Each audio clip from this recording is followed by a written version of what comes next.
আজ 21শে রমজান বন্ধুরা। অনেক দিন একঘেয়ে হয়ে গেছে, সব এটা ওটা খেয়ে ঘুগনি পেঁয়াজি। তাই আজ আমি মিঠা রুটি তৈরি করতে বসলাম।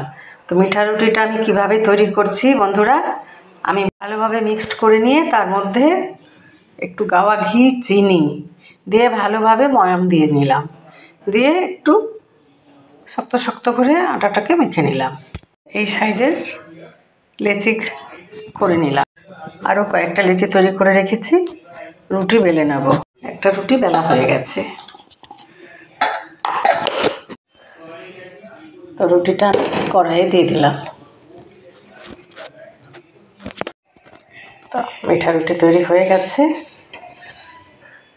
এবার আমি এটাকে তুলে নেব।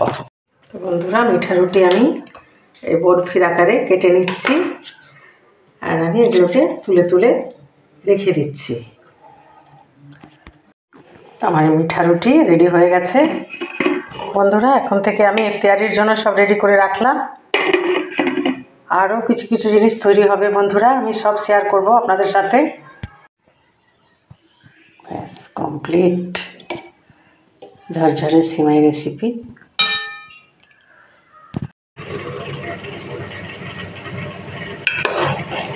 যেটা আমি তৈরি করলাম তার সাথে সাথে ফিরনি। তো ফিরনির মধ্যে আমি 2.5 কিলো দুধ, গরুর দুধ দিয়েছি। গরুর দুধ ভালোভাবে ফুটিয়ে নিয়ে তার মধ্যে 1 কৌটো মানে 250 গ্রাম গোবিন্দভোগ চাল গুঁড়ো করে এর মধ্যে দিয়েছি। দুধটা একটু ঘন ঘন হয়ে এলে তার মধ্যে আমি গুঁড়ো চালটা দিয়েছি, তার সাথে এলাচ গুঁড়োও করে দিয়েছি, আর কয়েকটা এলাচ এমনি থেতো করেও দিয়েছি। অনেকক্ষণ ধরেই আমার এই তৈরি হচ্ছে। চালের দানাটা একটু গলে গেলে তার মধ্যে আমি চিনি দিয়েছি।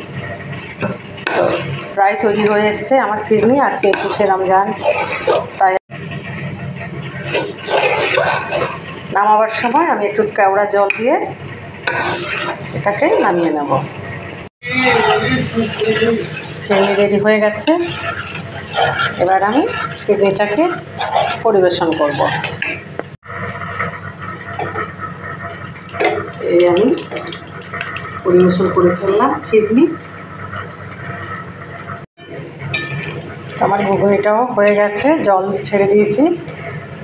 এরপরে হতে থাকবে, গুঁড়ো গরম মশলা দিয়ে এটাকে পরে নামিয়ে নেব।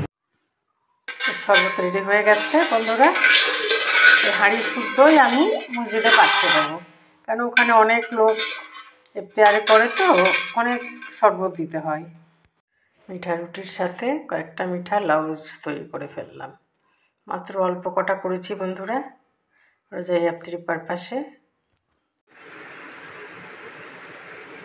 আজকের ফাতিহা।